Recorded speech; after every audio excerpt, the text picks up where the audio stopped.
ऐसा लगता था कि ये बच्ची है ना, आगे जाके पता नहीं कुछ कर पाएगी कि नहीं पाएगी।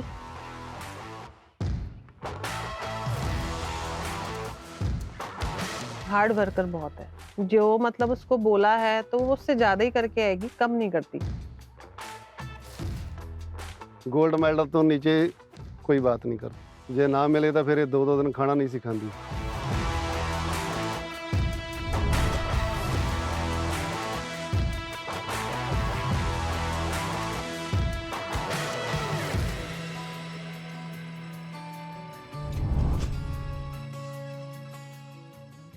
आप फर्स्ट क्लिप प्ले कर लीजिए।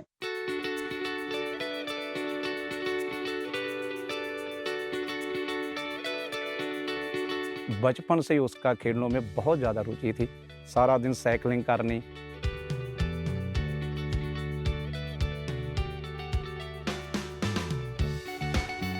ज़्यादा हमारे घरों में या खेतों में ज़्यादा बैट्स बॉल खेला जाता था। सारा दिन साइकिलिंग करनी। हम तो उस पर हँसते थे कि तेरे तो जो हमारा आमदन होती है, इनकम होती है, तेरे साइकिल के टायर पवाने में ही सारी चल जाती है। मैम एक नेचुरल चीज़ थी बचपन में। मैं जब टेलीविज़न पे देखती थी, क्योंकि एक टेलीविज़न होता था, सब फैमिली उस पे ही देखती थी, तो मेरा वहीं से थोड़ा रूटीन बन गया कि मैं स्पोर्ट्स ही देखनी है। और न्यूज़ देखनी, जैसे ये सब मुझे सीरियल्स देखने मुझे पसंद नहीं थे।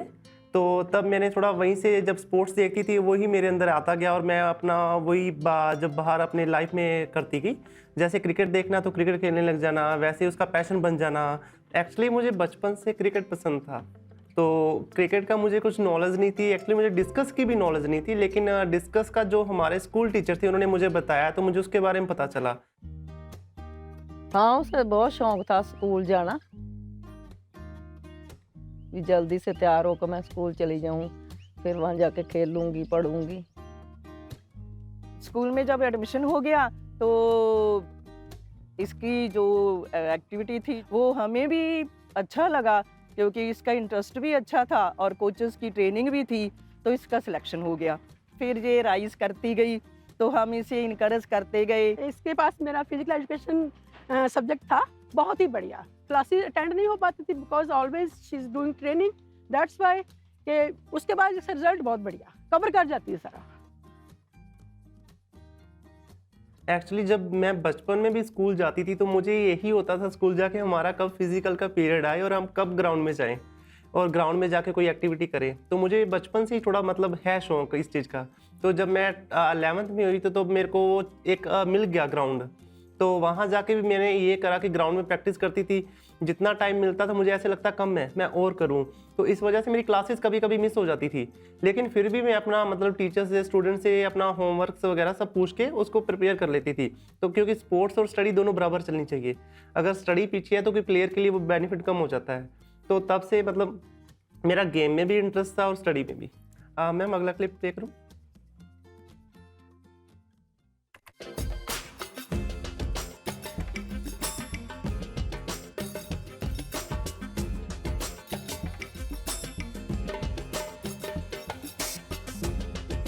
ਇਸ ਤਰ੍ਹਾਂ ਜਿਹੜੇ ਕੋਚ ਹੁੰਦੇ ਆ ਉਹ ਬੱਚੇ ਨੂੰ ਦੇਖ ਲੈਂਦੇ, ਬੱਚੇ ਦੇ ਵਿੱਚ ਵੀ ਗੁਣ ਕਿਹੜਾ ਹੈ, ਇਹ ਸਹੀ ਕਿਹੜਾ ਮਤਲਬ ਕਿ ਬੈਟਰ ਕਰ ਸਕਦੀ ਗੇਮ।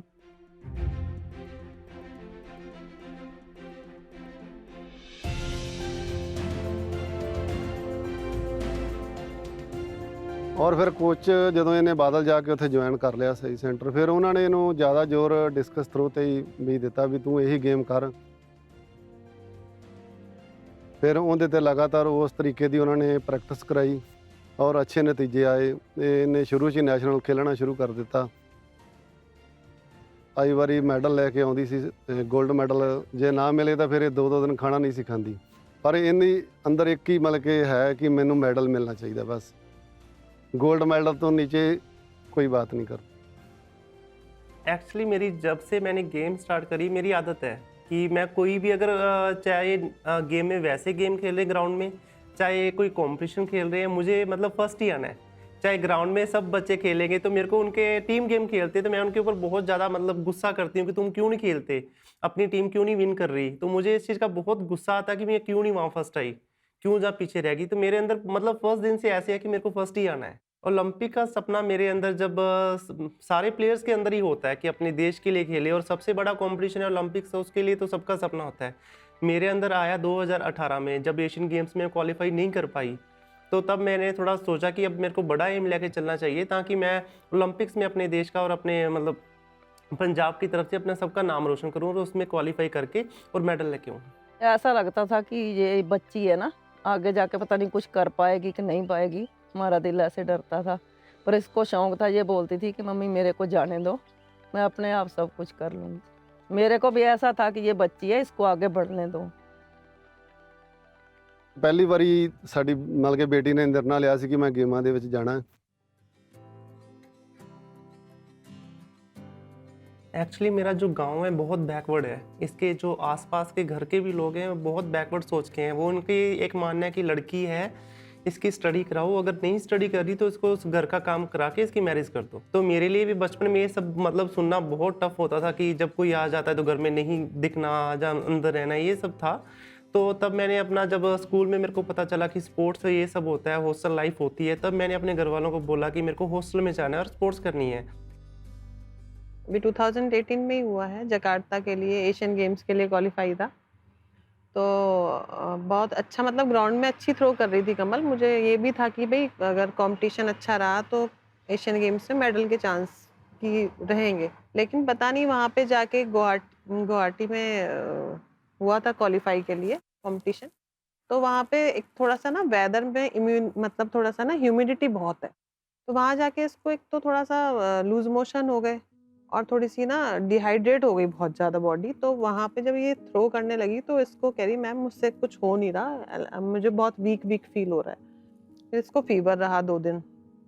एक्चुअली एशियन गेम्स का मेरा मेन कंपटीशन था, मैंने उसके लिए बहुत प्रिपेयर करा, बहुत ज़्यादा प्रैक्टिस करी। जब सब बच्चे बोलते थे, मेरे जो साथ प्रैक्टिस करते थे कि हम आज टाइट है, जहाँ हमसे आज नहीं हो पाएगा, मैं उस दिन भी प्रैक्टिस करती थी। तो मेरे को वो कंपटीशन जैसे पहुंचे, थोड़ी बीमार होगी, थोड़ा फीवर्स हो गया, तो मुझे एक्चुअली वहाँ जाके फील हुआ, सर्कल जब थ्रो करने लगे, कि एनर्जी लेवल बहुत लो है। और जो वहाँ की बारिश हो रही थी हल्की हल्की, तो उसकी वजह से मेरे से क्वालिफाई नहीं हो पाया। तो उसके जैसे ही मतलब थ्रो फिनिश हुए तो मैं बहुत ज़्यादा रोई, अपना वहाँ रूम में जाके रोई। अपना जब वापस यहाँ आए सेंटर में, वहाँ भी बहुत ज़्यादा रोई। कुछ दिनों टाइम मैं खाना नहीं खाती, जैसे ही अकेली बैठती रोने लग जाती। तो मेरे लिए टाइम पीरियड बहुत ज़्यादा मुश्किल था। इस बार ओलंपिक क्वालिफिकेशन का जो स्टैंडर्ड था वो भी इंक्रीज हो गया था, 63.50 हो गया था। यही हमारा मोटिव था कि अगर आप नेशनल रिकॉर्ड करोगे तो हम क्वालिफाई करेंगे। मेरा जो पहले मार्क था, मैं 63 करूँगी अगर 62 है। तो बाद में जब मुझे पता चला कि 63.50 क्वालिफाई मार्क है, तो मेरा जो एम हो गया था कि अब मेरे को 65 प्लस करनी है, इसके नीचे देखना ही नहीं है। तो मेरा जो डेली का रूटीन था, मैं सुबह उठती थी, सोती थी 65 मीटर, सुबह उठना 65 मीटर, रात को सोना। तो ये मन में बात चलनी थी। मेरे को कई बार इसकी नींद नहीं आती थी, मैं ऐसे सोच लेती थी बेड पे मेरे को 65 मीटर करनी। तो उसका एग्रेशन ऐसा आ जाता था, मुझे ऐसे होता था कि मैं अभी ग्राउंड जाऊँगी तो अभी थ्रो लग जाएगा। मेरी ट्रेनिंग में चेंजेस था। मैं जो ट्रेनिंग 3 घंटे में करती थी वो मैं 4 घंटे करने लगी। मेरे कोच मुझे मना करते थे कि अब इनफ बहुत हो चुका है। मैं तब भी उनके बिना बताए अपनी ट्रेनिंग अलग से और एक्स्ट्रा करने लगी कि मेरे को ट्रेनिंग, चाहे मेरे को मतलब वहाँ थोड़ी वॉमिटिंग्स हो जाएँ या थोड़ी तबीयत ख़राब हो जाए, लेकिन मेरे को ट्रेनिंग कंप्लीट करनी है। जब बारिश हो रही थी, कोई ग्राउंड नहीं आता था, मैं ग्राउंड चली जाती थी कि मेरे को कुछ ना कुछ तो वहाँ ग्राउंड में करके ही आना है। हाँ, इंस्पायर बहुत होते हैं बच्चे कि बोलते रहते हैं कि मैम हमें कमल दीदी जैसा करना है, आप बस हमारे पे भी उतना ही हमें मतलब उनके जितना ही वर्कआउट करा दिया करो। हमारे ऐसे एरिया में ऐसा है कि अगर एक लड़की कुछ गलत काम करगी तो उसका असर 100 लड़कियों में पड़ेगा। उसकी आने वाली आगे की 100 लड़कियां, वो उन पे सब पे यही प्रेशर डाला जाएगा कि वो लड़की ऐसी थी, वो लड़की ऐसी थी। अब मुझे ऐसे लग रहा है कि मैंने अच्छा काम करा तो आगे एग्जांपल दी जाएगी कि ये लड़की ने ऐसे करा, तुम भी ऐसे करो। तो मुझे लगता है कि ये चेंजेस ज़रूर आएंगे और आ भी रहे हैं। अभी मेरे पास बहुत कॉल्स आने लगी, मेरे से पूछने लगे कि हमें भी बताओ, हम अपने बच्चों से मतलब हमारी भी एक लड़की है, हम उसके साथ क्या करें, आगे उसके फ्यूचर में क्या उसको ऐसा करें कि वो आपके जैसा नाम कमाए और जॉब, मेनली उसकी जॉब लग जाए। मैसेज ये कि अपनी वो जो मेहनत कर रही है उसके ऊपर ध्यान रख के वो अपना गेम करे। मेरा यही मैसेज है कि वो ऐसे जैसे पीछे खेलती है ये ऐसे ही अच्छी तरह मेहनत करे और अपना अच्छा खेले। आई होप, उम्मीद करते हैं अपनी बेटी तो कि नेशनल विच गोल्ड मेडल लेके आएगी और हमारे इंडिया का, देश का, वर्ल्ड से नाम ऊंचा करेगी। ये उनसे हमारी उम्मीद है, होप है। अब इतना अच्छा अचीवमेंट किया है तो मेरी तो यही विशेज़ हैं और यही ड्रीम है कि इंडिया को एक बार मेडल ज़रूर मिल जाए, जो अभी तक आया नहीं ओलंपिक्स में। हम उस दिन की वेट कर रहे हैं कि जिस ओलंपिक में इसका मेडल में इसका मेडल आएगा। प्रेशर बहुत ज़्यादा है। पहले मैं नेशनल में पार्टिसिपेट करती थी, नेशनल में मेडल आता था तो ये होता था कि पंजाब का है, डिस्ट्रिक्ट का है, जहाँ मेरे विलेज का है। अब मेरे ऊपर प्रेशर है मेरे कंट्री का है। जो कहते हैं ना कि एक नेशनल एंथम चलता है कि हर कोई किसी के अंदर एक एग्रेशन आ जाता है कि हमारा नेशनल एंथम चल रहा है, खुश होता जाता है दिल। मैं विक्ट्री स्टैंड पे खड़ी हूँ, नेशनल एंथम चले, मेरी भी एक इच्छा है, मतलब कह जाते मेरी अब विश बन चुकी है और मैं चाहती हूँ कि ये विश पूरी हो।